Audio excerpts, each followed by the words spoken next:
All right, hi. So let's get started. So welcome to a bit of a special. Every Thursday, of course, I do a Q&A usually with a focus on sales, so answer your questions, those people who are involved in selling for their companies or in different capacities.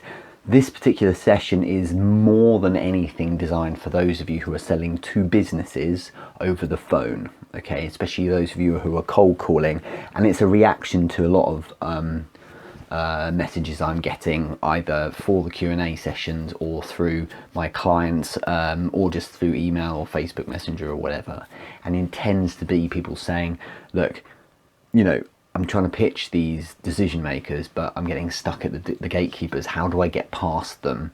And this session, or elements of it, I've used myself over the past 15 years or so that I've been involved in sales, and you know, I've used it to train teams. I've used it myself to close millions of pounds of business. We've had companies that are literally one-man bands through to those who are turning over 9 figures, so that I've been involved in training programs for. And these things are crucial because you can be great at negotiating and closing and handling objections. You can be great at finding leads, but if you can't get from leads to the person you're trying to pitch because you're getting screwed, because you're ruining the approach that you're trying to take through a gatekeeper, you're actually missing the opportunity to make a sale before you can even start. So dealing with gatekeepers or receptionists and specifically understanding their world a bit more is really crucial to kind of get what they're all about. I deliberately use the word gatekeeper instead of receptionist because it elicits a response from some people. And by the way, this session is very relevant still if you pitch, you know, people in their homes as opposed to businesses. It's also very, very relevant if you're doing face-to-face sales as well. There's a lot in this you can make use of. But in these scenarios, the view that a gatekeeper is someone who is blocking you, or that they are there to be difficult or to filter your call out or stop you from getting through, essentially, is a bit of a misunderstanding of what their role is and what's really happening. You see, the classic view that a salesperson has when it comes to the fact that they need to get past, let's say, a gatekeeper in order to reach a decision maker to do a pitch. The classic view is that this is going to be a battle. This person doesn't want you to go through. You're a time waster. And this is an issue in that if you're in sales, you are often convincing yourself that you're a bit of a parasite, and you know, in a sales role you're selling things that people don't want, and it's going to always be a struggle. On the basis you're not selling a dodgy product, that's not the case at all. And the reality here is it's a job function that historically has carried with it a pursuit of money in commission, as opposed to other job functions that tend not to, okay? So because you're transactional and because money is a reward for a sales role, you tend to find you get people wanting that because it's something that people are after, and really simply they chase the money, they don't improve themselves. You get a lot of rubbish salespeople, huge amount over decades, and they've kind of created a bit of a reputation. But good salespeople are a tremendously valuable asset, and they're viewed as really valuable consultants, really, by those that they're pitching. So get your head right about this. When I stopped, you know, worrying about the fact I was in sales, and I started focusing on improving myself, going to courses, daring to even buy a book with some commission, all of a sudden, okay, I'm now thinking, actually, these people seem to want to speak to me now, and I've got a great product, the ones I was selling at the time. So what's the problem? So let's look at what's actually going on here. If we look at gatekeepers, what actually is their function? It's funny because people think that their function is to be difficult, but That's not what you'd really expect from the ambassador of the company, who is the first person you encounter if you walk in the door or if you call them up, all right? So their job function is really simple. It's not to stop you getting through, it's not to filter the calls, it's to put you through. Okay, that's their job, simple as that. Now, even if a gatekeeper has an executive MBA from Harvard, it's typically, unless it's like the wife of the CEO and it's a tiny 2-person business, it's typically the case that a gatekeeper or a receptionist doesn't have it in their job description to make a commercial decision on your proposition and decide that you're not going to go through to the executive team or the decision maker on the basis that they've reviewed your proposition, played out all the angles and made that commercial decision it's not right. In fact, what's really happening is that if you don't go through to the person you're trying to reach, it's for other reasons, okay? If you're on the phone and a gatekeeper can't see you, they have to make a judgment on what they need to do with your call. They're just going off buzzwords, so keywords that suggest that you're after a certain thing. So for example, if I'm calling a company that sells chairs and I was to say to the gatekeeper, I would like to speak to a salesperson to buy one of your chairs, they'll happily put me through. It's not because I want to buy something that they'll put me through, and I appreciate that that is of course something that they'd be after. They're putting me through because it's tremendously logical.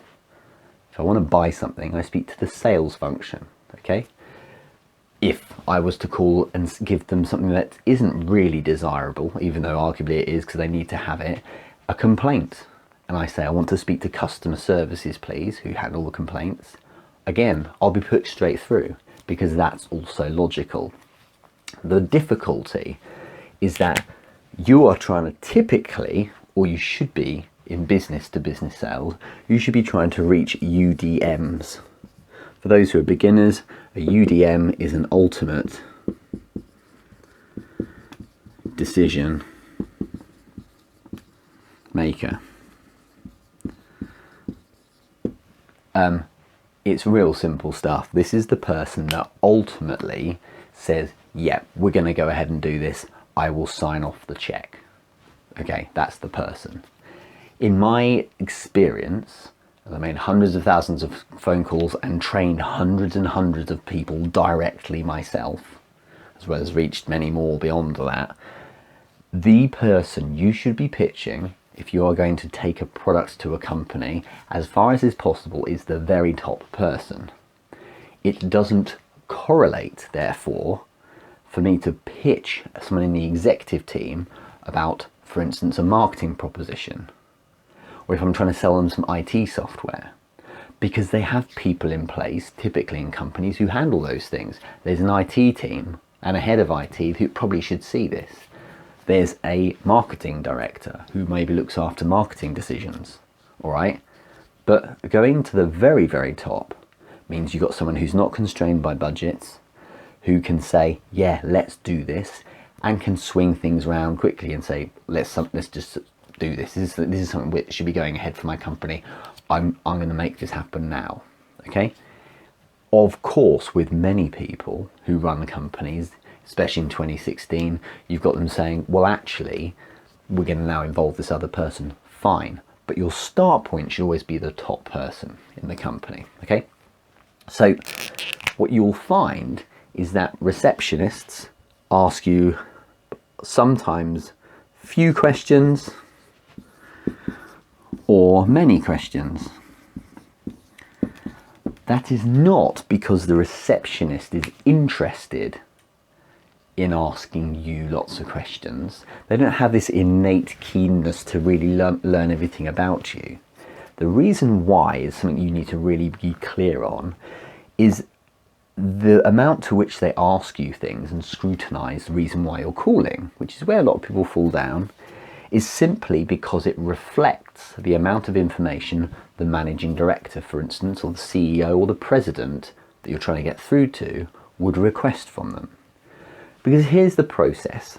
If I call into a company and I say, I'd like to speak to the CEO, please, and I give them information, okay, if it's not sufficient information, when the receptionist then goes to the CEO and says, hi, I've got a call here from a Richard Moore, he said he's calling about X, Y, and Z, and that person says, I want a bit more information, please. If it's not enough information, that receptionist won't even bother putting me through. They will stick with me and get a bit more info. So here's how it works. A receptionist is a human being, and human beings don't like pain. It's called having pain avoidance.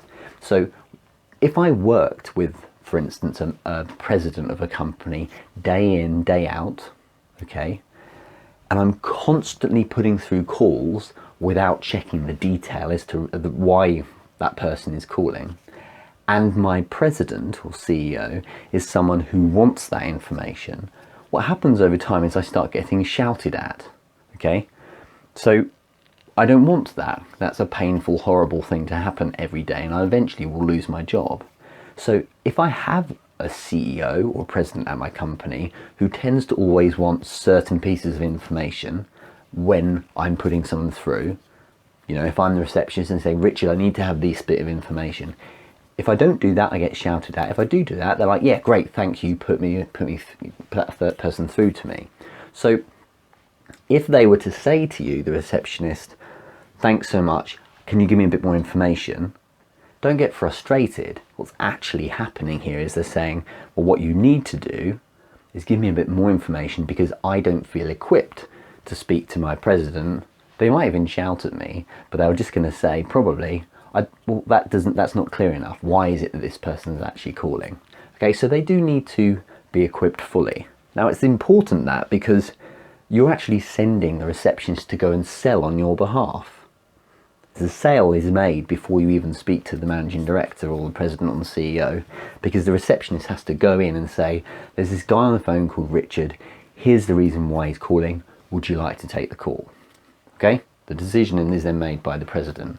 They're not going to go in and say, there's this guy, you've got to listen to him, he's amazing, there's just something about him. They're not going to give it all of that. They're just going to go, he's saying something about, you know, marketing or sales, or it sounds like he might be trying to sell something. You've got to equip this person to give you some really good reason to speak to them. So we'll come back to that a bit later, because this is the key about how you get past them. But understanding this is crucial. A mistake, firstly, is to call into a company not knowing the name of the person you're trying to reach. If I'm trying to reach a decision maker, so a CEO, seriously, this is really important stuff. You hit a CEO or a managing director or a president, okay, you should know the name of the managing director, president or CEO before you call. Looks a bit weak if you're like, who is it that's the CEO? Okay, yeah, can I speak to him, please? Looks like you're not really equipped. This is 2016. Get on LinkedIn. Get on Google, type president and then the name of the company you're trying to reach. They'll be in there, okay? And if there's no link anywhere or record of the name of the CEO, why are you calling this company? Okay, because they should really be a bit more with it, right? But in 2016, pretty much everyone's got their name up there. So firstly, go in knowing the name of the president you're trying to reach. But what you should also be thinking is, I need to equip the receptionist with the information they need. So don't just say, hi, is Bob there, please, and hope it'll all be fine. You need to give your full name, because the first thing you want to know is who the hell you are, especially on a cold call, of course. You need to give the company you work with. You need to give the reason for the call and who you want to speak with. Because here's what's happening with some gatekeepers, they will just put you through anyway. I could say, hi, is John in the office? Yeah, sure, he takes every phone call, no problem. I've over-equipped them, that extra information wasn't necessary. Other people will need to know every last detail. No problem, I've also given all of that information.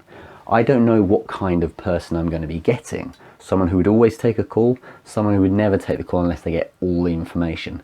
So I equip the receptionist with everything they need. Because my ideal situation is that the response to what I say is, okay, sure, I'll put you through. They check with the president, and of course then you go through. What you say is something very important we're going to come to, and this is the real twist to it. So understanding the problem of why people don't get through is here. It's logic and logical and illogical issues that we have. If I was to say, I want to buy all of your products and pay double the price, can I speak to the sales team please? Then I'd be thrilled to take the call. But if I was to say I want to buy all of your products and pay double the price, something really exciting, but I really want to speak with the IT department, the receptionist's reaction would be, well, that's not what they do. So it's not that person you'd want to speak to. It's not their function. You're going to want to speak to this department, okay? If I say I want to issue a customer complaint and I want to speak to the president, no, sorry, that's not who you need to be speaking with. It's customer services, okay? If I said, I'm interested in discussing a merger with your business or some very big strategic move, the kind of thing someone on the executive team actually does, then the likelihood is that I may be going through to the president, because actually that's not what the sales team or marketing team or communications or IT or customer complaints or whatever does. It's what the executive team does, or at least maybe I'm getting in the process of going in that direction. So my point here is, unless you're calling, logically asking for something that relates to the department you're trying to reach, you won't be going through, okay? Because if I said, as I say, a good example, I want to buy one of your products, can I speak to the IT team? They will say, no, that's not who you speak to. The reason why most salespeople don't get through to these top positions isn't because they're seen as a sales pest. It's because they're asking for something that's illogical. And they're trying to dress up essentially something such as, I'd like to sell a marketing solution, as an example. I'd like to sell some software. I'd like to sell something I've come up with that I think will really help your company, and it probably would, but it's just not what they tend to do. There's where the actual problem is. You don't help the situation if you throw in things like being vague, saying I don't know what I'm talking about, being a little bit mumbly, not kind of being assertive and direct with what you're after, all that kind of thing as well, not knowing the name of the person you're trying to reach. All of that aside, you do need to understand that those people do certain things, typically larger strategic jobs that they actually get focused on. So giving those 3 pieces of information will equip the receptionist, sure, but it won't be what the decision maker needs. So what I do need to do is understand how to equip the receptionist to put me through to someone in the executive team, when in fact this is usually the case with most people I encounter and train. You're probably selling something that the managing director can sign off on as a decision maker ultimately, but that CEO, managing director or president typically doesn't do that thing. So what you want to be thinking is, I need to know what I say to essentially answer the question, what is this regarding? Okay, because that's the killer thing. If you can get that bit right, you can answer the reason why you should be speaking to the managing director, president or CEO, then you'll be put through. Okay, so there are 3 ways of handling this. In reverse order of efficacy, the first thing you can do to get through to the CEO is this: you can lie. I'd never advocate it. This will ruin you. Some people, and I know of them because I've worked with them in the past, are professional liars, and they are capable of lying their way through. And I'm sure this will be contentious. I'm sure plenty of salespeople will contact me and say, you don't know what you're talking about. I've always been able to lie my way through. It works for me. Good for you. Some people have it in their DNA. They can get away with it and it works for them. But here's the problem. If you get found out by the CEO when you're lying your way through, so you're giving false reasons why you're calling, then you have an issue with trust, or more specifically, they will. So if, you know, I've heard people in the past who say things like, can I speak to the CEO, please, whatever his name is? I'm his son. What are you doing? How do you even know if they have a son? It might be they've got a long lost son 20 years ago, and suddenly they're like, oh wow, this is this guy. Yeah, you know what? You might get him on the phone, but what happens then? There's no trust. How can they trust you when you've lied your way in there? Well done, you got past the gatekeeper, but you've just killed your opportunity. Some people don't go even as extreme as that. And they say things like, oh, I've spoken with him before. Okay? Or they've said things like, oh, he's expecting my call. Really? So when they pick up the phone, like, I'm not expecting your call at all. They don't even, or you often don't even get that far, because they've said to the gatekeeper, tell him to leave, because I haven't done that at all. Don't lie. You don't need to. And you don't want to be a guy who basically builds your sales career or world on lying. There's no point. When you get found out, you lose trust, which is one of the vital components, probably the most important part of closing a deal. If someone doesn't trust you, they will never spend a penny with you, okay? Second approach is to dress up your reason.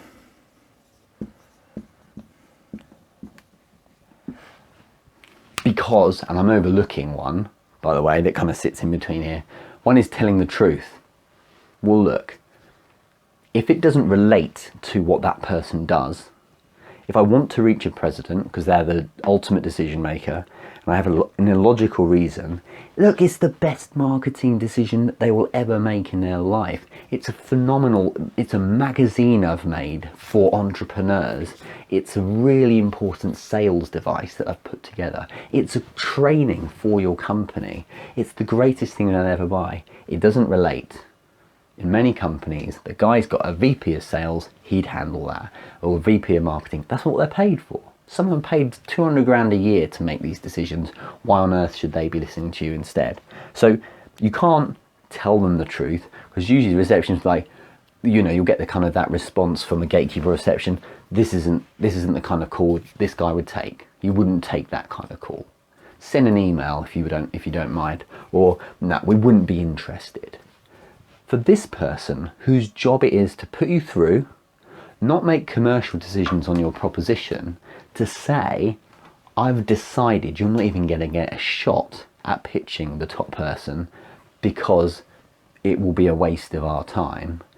You know, it means you're basically sounding a bit too high street, as we call it. So you're not very in tune with a strong approach. You're basically sounding a bit like you don't know what you're doing. Okay, so telling the truth explicitly doesn't tend to work, because you're saying, I want to speak to someone here about something that completely doesn't relate to their job function, and so there's no logic, so the gatekeeper won't put you through.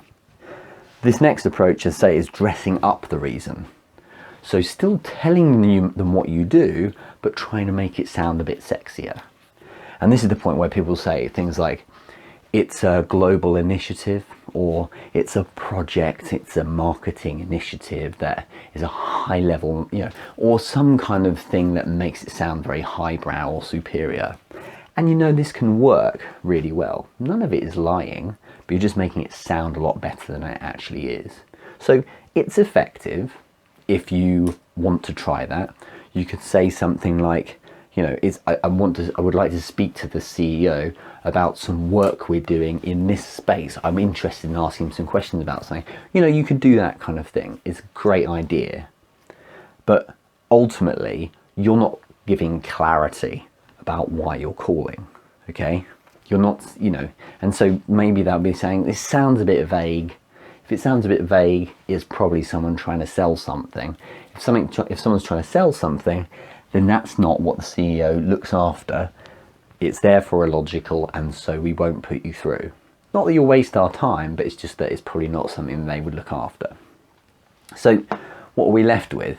This is an interesting approach, and I'd like you to try this, because whatever you're doing with sales, you tend to find that if you can reduce the amount to which you're rejected by this early stage, the gatekeepers, you will increase the shots at goal, of course, that you get with CEOs. You need these people, CEOs and presidents, picking up the phone to you 8, 9, 10, 12 times a day so you can get pitches going out, or depending on what your product is, of course. So you need to do this instead. Leverage human curiosity. Okay? Now, the best way I've found to get through to decision makers, okay, is recognize that I'm calling about something that probably doesn't relate to their typical daily job function. I have a phenomenal product. I know they'll benefit. If only they could see the future once I'd done a pitch, they would agree with me. Because whenever I do it, they end up loving it and thanking me for the call. But the problem is that if I can't get that far, they will never know. So I need to leverage something else. Human curiosity is tremendously powerful. And a really simple way of looking at it is this. If I was to say to anyone I'd never met, why don't you come to my party this evening? They'd probably feel a bit wary because they don't know who I am. But if I was to list a number of their friends, like their close friends, and say, they came to my party last week, now do you want to come to my party? At the very least, they will say, do you know what? I'll check it out then. So by association with their friends, it leverages human curiosity, which is a very powerful thing. Do you know what? I'm not coming for you, Richard, but if one of my friends are going to this thing, I want to see what it is. Or at least I'll check it out at least. And this is what is very powerful. So you need to find something, okay, that can allow you to leverage human curiosity with the CEO or president, which makes them go, oh, that sounds intriguing, when the gatekeeper or receptionist speaks to them and say, there's a guy on the phone, he wants to speak to you about this, okay? And it's a case of, you know, I can't pass this up. This could be an opportunity. I should check this out. Now, there are myriad ways of doing it. I'm just going to show you one because it's a very effective way of doing things. And if I take you to an example, imagine if you're going to a nightclub, okay, with your friend, and your friend is single, and your friend sees a stunning person at the bar, and they really want to go and chat them up. If they walk over to that person, completely cold, okay, and they say, hi, how's it going, or whatever line they want to use, the natural state of the person at the bar, okay, is to put their barriers up.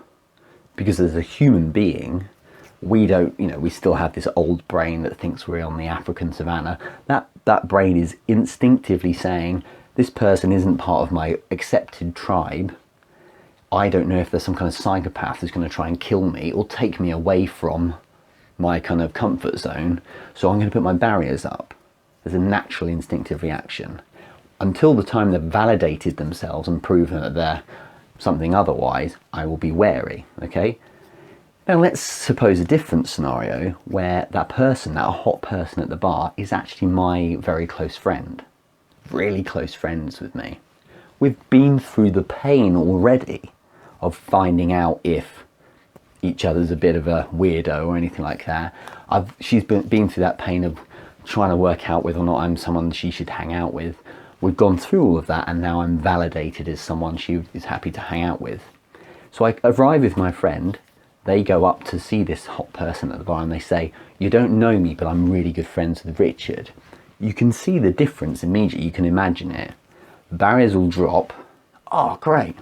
And what's happening here is that the conversation can start flowing because that person, although hasn't validated the person who's just approached them, by proxy they have.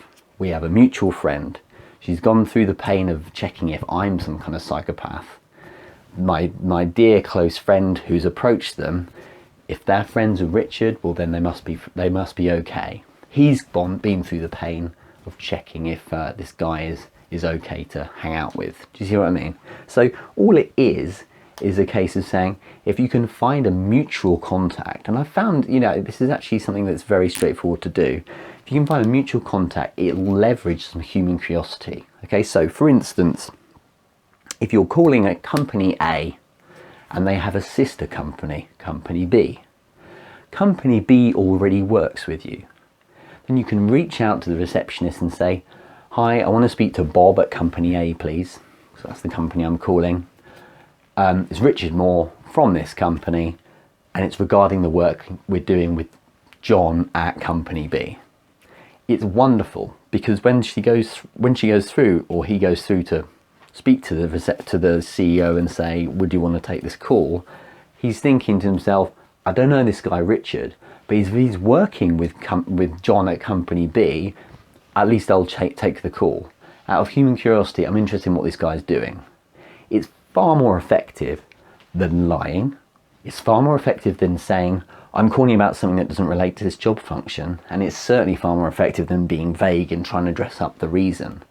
So try this idea of saying, like, where is there a mutual link? Even a tentative one, like a really random thing that you've got in common with each other. That is often a really great icebreaker. It's a great way of talking to someone. And it's a great way of kind of getting yourself past really what can be a very simple process of getting hold of the right person. So the reason for the call isn't anything to do with my proposition. It's to do with the fact we've got a mutual contact. I just want to talk to him about the work we're doing with this person. Okay, so I used this many months ago in one of my 8-step startup lessons when I was building this course for startup business owners. And there's a chap who used to be the chief technology officer of a huge telecoms company here in the UK called BT, and his name is Peter Cochrane. And I wouldn't have been able to get through to this person by just calling up his assistant saying, hi, can I speak to this guy, please? He doesn't know me, but I'd like some help and guidance for building my course because he's sat on the board of a 19 billion pound business. So instead, it turned out that Peter Cochrane and I had a mutual friend, okay? A guy who was a friend of the family who'd also known him for 40 years. So when I said I wanted to speak to Peter Cochrane about the work I'm doing with this other person, this friend of the family, then the receptionist was absolutely no problem putting me through. In fact, we were emailing for a while. He was sending me links about work he's been doing and things like that. And it was the case of we didn't have to go through the pain of feeling each other out and that, because it was presumed I was a good guy because, well, I knew his friend and his friend knew me as well. So using that as a great icebreaker is also a great door opener as well. One thing to add though, just to finish, is there's a really important kind of a formula, I suppose, or kind of an equation that you should add into these things. And it's really simple. It's question, and you can use this in all things, by the way. Question or command equals control of a conversation.